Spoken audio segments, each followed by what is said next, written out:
En kommende blomsterdekoratør.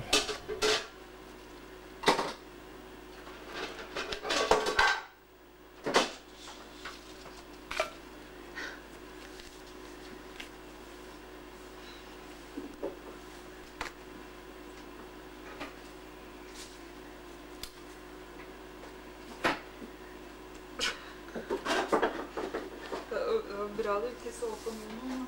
Ofte. Du må traktere blomster til at noen. Wow! Hva er det nå for noe nå? Hva er det nå? Takk skal du ha. Tusen takk.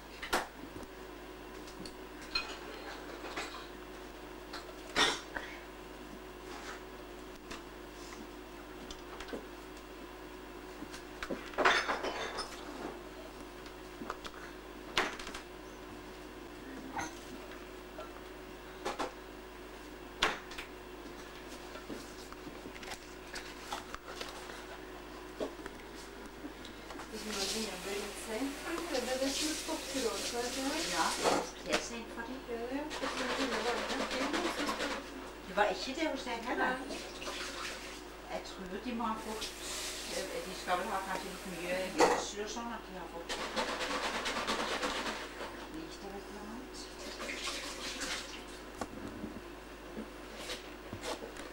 Den gjelder blomster. Jeg synes også det er veldig moderne. Utenfor vi sier ikke blomster og masse med stoff på, men det er tydeligvis de som gjødsel de som går privat og gartner forutsetninger at da de som går forbi skal ta gjødsel på de for noen. Du er jo 2 meter høy og full i blomst, mens andre sier siden er det ikke noen antydning. Er det frø, eller?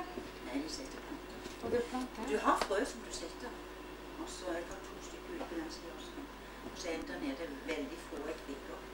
Det er ettårig, ikke det? Ja, solsikkene dine, de kommer opp. Ja, men så svær, vet du. Ja, men jeg har begynt å sette knopper. Ja. Har du det?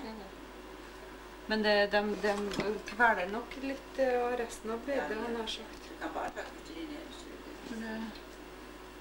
Jeg lurer på om jeg skal ta noe. Var det noen som blomstret i det lengst med veien? Det var sånne. Ja, det er sånn. Ja, og blomkarsen, den er litt på siste verset, den jeg tror jeg. Det er den veldig lik min, liksom veldig mye blader og sånn. Mye liv med lite blomster. Jeg vet ikke, men jeg så, det var liksom litt visne av blomster da. Sånn halvveis regnet bort og litt i stykker og sånn. Men ringblomster er ikke på noe.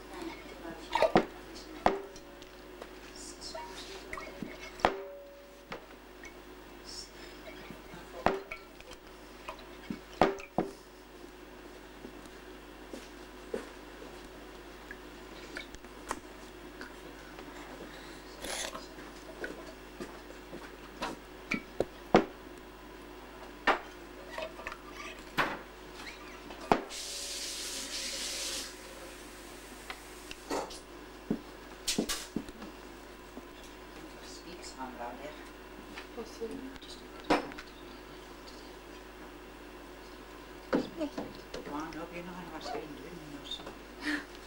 Du snakker en gang.